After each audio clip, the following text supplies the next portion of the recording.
Turkiyada Xitoyning tashviqotini qilish va Uyg'urlarga qora chaplash bilan mashhur bo'lgan Vatan partiyasi raisi Doğu Perinçekning Sharqi Turkiston xalqi va tashkilotlarining qonunli harakatlarga til uzatganligi va qalaymaqon bildirlashlarga qarshi Uyg'urlar adliya yo'li orqali o'zini qo'g'dash yo'lini tanladi.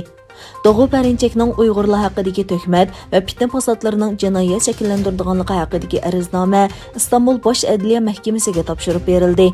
Bu da'vo Sharqi Turkiston Majlisi nomli tashkilotning raisi Setim Turk tarafidan ichilgan bo'lib, advokatlar tayyorlagan da'vo materiallari 25 dekabr atdeganda sudga topshirildi. Setim Turk apandining bildirishicha, Doğu Perinçek Xitoyning Sharqi Turkistondagi jinoyatlarni oqlab, yig'ilish lagerlarining borligini inkor qilish bilan birga, yaqinda qatnashgan ikki televiziya programmasida Uyg'urlar Suriyada turk askarlariga o'q chiqargan deb tuhmat chaplagan. Setim Turk apandi yana Sharqi Turkiston xalqining 1949-yildan buyon dunyoda hech ko'rilib boqmagan irqiy qirg'inchilikning qurboni ekanligini ta'kidladi.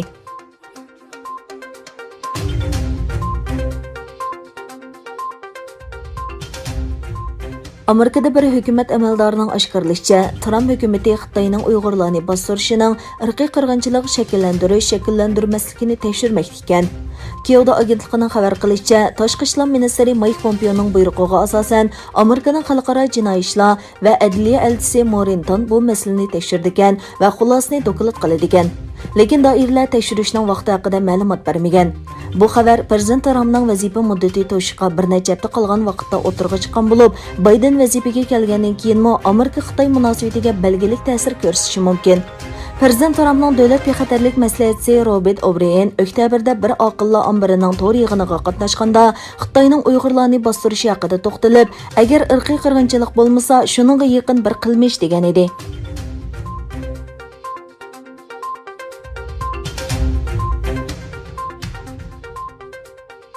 İstanbulning Shishli rayonida 4 Xitoy ilgirki sherikini tutqun qilganligi uchun qo'lga ilingan. 12 ayning 24 kuni soat 2 da yuz bergan vaqada Xitoy savdogar Xevi advokatlik o'rnidan ayrilganda yo'lini to'sib olgan 3 kishi tomonidan tutqun qilingan. Tutqun qilingan savdogarning ovchilarda saqlanganligi aniqlangandan keyin soqchilar aniqlangan adresga besib kirgan. Soqchilar Xevini tutqun qilishga qatnashgan Ye, Feye va Jeyni qo'lga tushirgan. Adresda ilib berilgan tekshirishda Xevi imzolagan $19,750 zayon bayqalgan.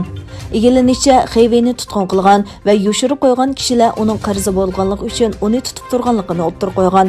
Xevi bo'lsa, ilgari o'zini tutqun qiluvchilar bilan maska ishlab chiqarish bilan shug'ullanganligini, shirkatning oxirgi qitim faqat uning bilan birga ishlashni aytganligi uchun tutqun qilganligini aytgan. Ilgirki sherikini tutqun qilgan 4 kishi soqchilarning harakatidan keyin sud mahkamasiga ilib ketilgan.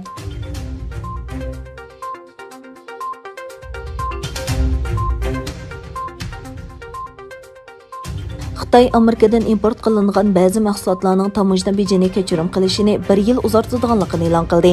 Xitoy Moliya ministrligi Amerikadan import qilingan oqmoy va yemeklikka ishlatishga bo'ladigan neft mo'mi qatorliq 6 xil mahsulotning tamojna beji kechirim qilinishini yana 1 yil uzartirganligini e'lon qildi.